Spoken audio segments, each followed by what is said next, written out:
goblins and witches out there.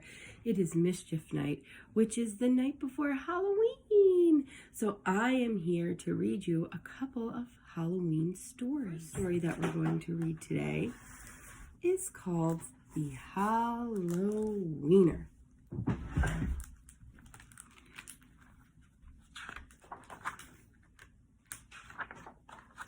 There once was a dog named Oscar who was half a dog tall and wanted half a dog long.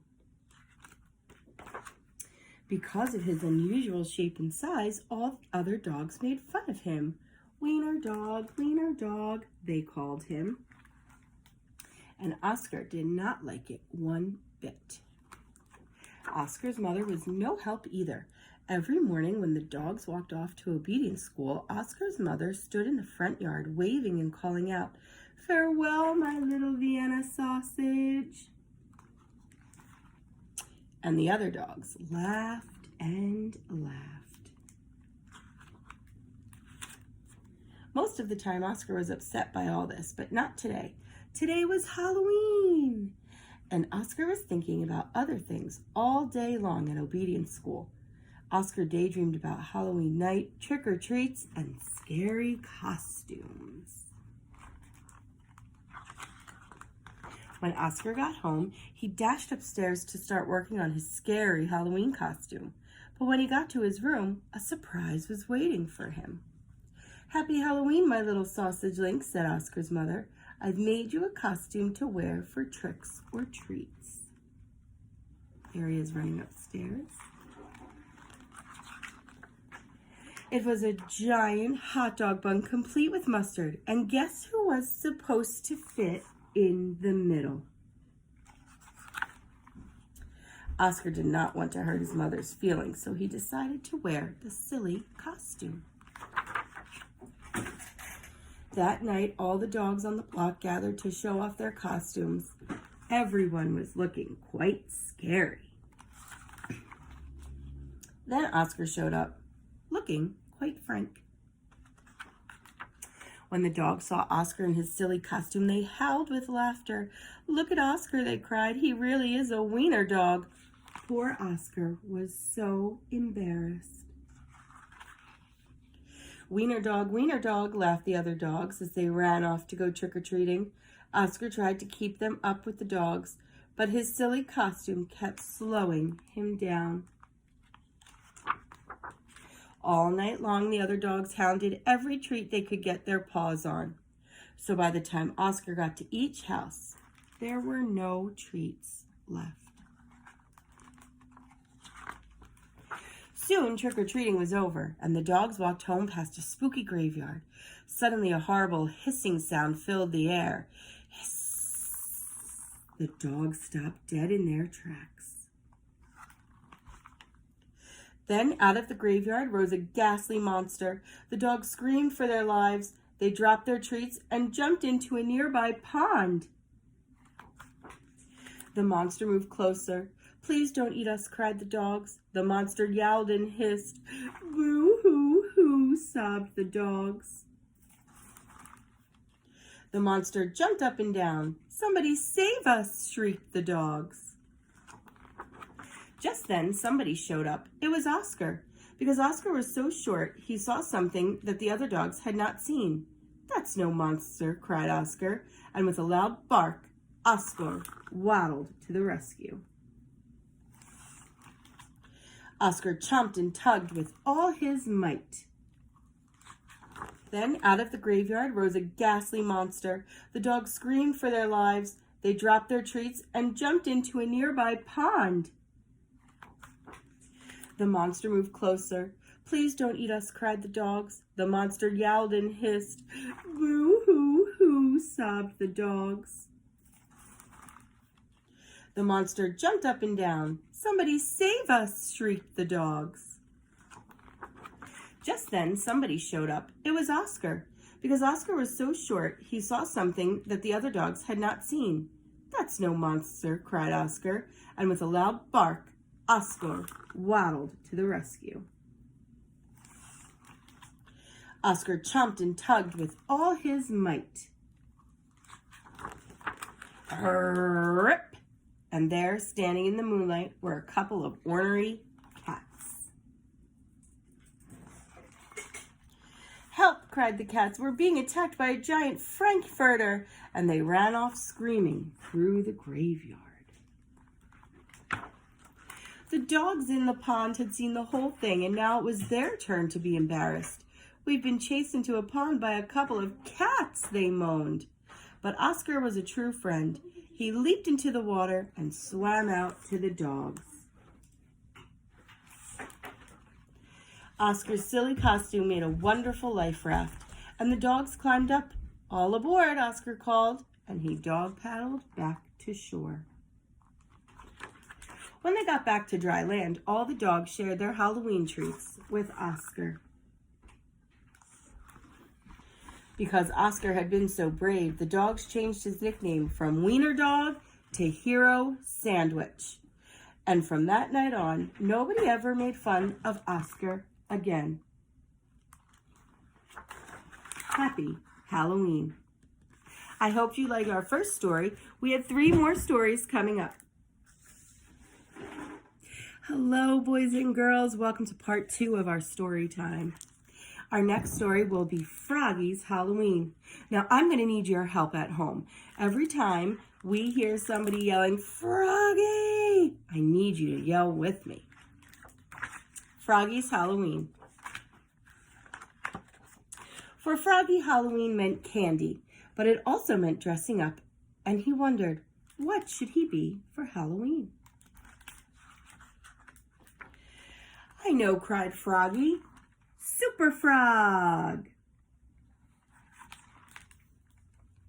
Flying high over the city, faster than a dragonfly, stronger than a bullfrog.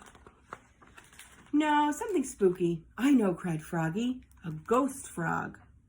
He poked 2 holes in his mother's best white sheet and draped it over his head. Ooh. "No, something scarier." "I know," cried Froggy. "Vampire frog." He put on his black cape, swoosh, pulled on his mom's black tights, zip, and put on his slick black wig, zat, and said in his best Dracula voice, "Trick or treat, smell my feet, give me something good to eat. If you don't, I don't care. I'll pull down your underwear." Oh, Froggy's so silly. All right, friends, let's help me. "Froggy!" called his mother. "What?" "Halloween's not till next week. You're supposed to be doing your homework, dear." "I'm Count von Frogula," said Froggy. "Vampire frogs don't do homework." Froggy's mother laughed. "Vampires have fangs," she said. "You're a toothless wonder." "Oops," cried Froggy, covering his mouth. So all week at school, Froggy wondered, what should I be for Halloween? A football player? A cowboy? A zombie?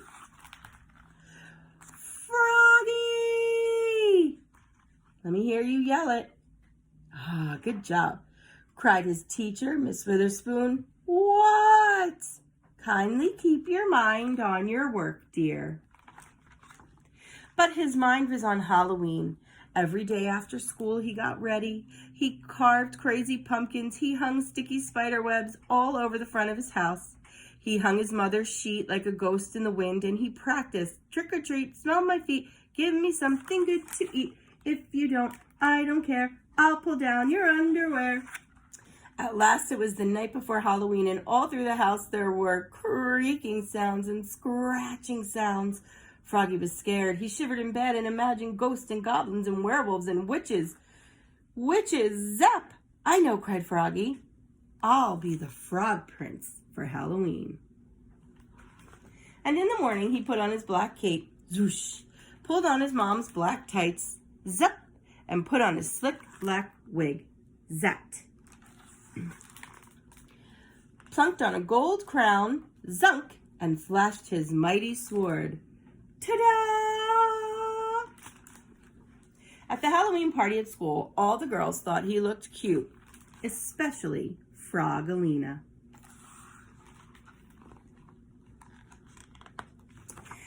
And that night, when the dark crept in and the ghosts and goblins crept out to trick or treat, boo! Princess Frogolina leapt out and chased after the Frog Prince to give him a kiss. Eek! Cried Froggy. He was never more scared in his life. He leapfrogged over his mother, he leapfrogged over his father, he leapfrogged over his friend Max and flopped up Max's steps. Flop, flop, splat. He tripped on the porch. And Frogolina fell on top of him. The door flew open and uh-oh, there stood the wickedest witch in the world. Trick or treat, squeaked Froggy, looking more red in the face than green. Luckily, Frogolina ran away and the witch turned out to be Max's granny. And that Halloween, Froggy got tons of candy, but his sword had torn a hole in his candy bag. And by the time he got home, look, boys and girls, he has a trail here. His candy was all gone. Oh no, cried Froggy. What's the matter? Asked his mother. He showed her the empty bag. Well, you're in luck, said his mother, holding up a full bowl. I guess nobody liked my treats. And what do you think she gave him? Chocolate covered flies. Yum, cried Froggy. My favorite. Munch, munch, crunch. So Froggy had a very happy Halloween, and I hope you do too. We have another story coming right up for you. Hello, my little ghouls and goblins. Welcome to our last story, Trick or Treat Countdown. Count along with me. 1 haunted house groans. 2 tall tombstones moan. 3 green witches cackle. 4 dead leaves crackle. Haunted house and witches green all make believe on Halloween. 5 jack-o'-lanterns gleam. 6 scary skeletons scream. 7 ghosts whisper ooh. 8 goblins shout boo. Boos and oohs and skeleton screams all make believe on Halloween. 9 mean monsters prowl. 10 hairy werewolves howl. 11 black bats glide. 12 creeping cats hide. Werewolves, bats, and monsters mean all make believe on Halloween. 12 hide. 11 glide. 10 howl. 9 prowl. 8 boos. 7 ooh. 6 scream. 5 gleam. 4 crackle. 3 cackle. 2 moan. 1 groan. A shivery, shivery, shivery scene. All make-believe on Halloween.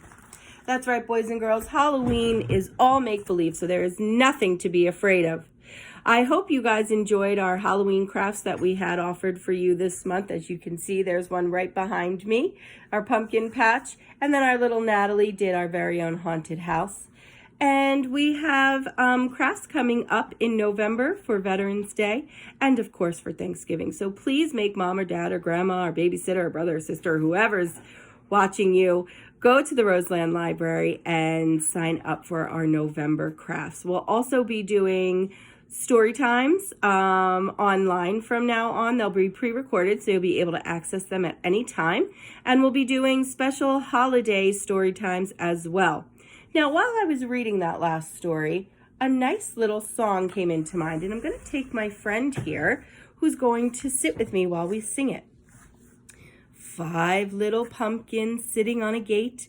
The first one said, "Oh my, it's getting late."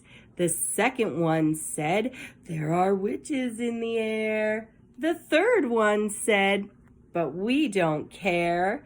The fourth one said, "Let's run and run and run." And the fifth one said, "Let's have some fun."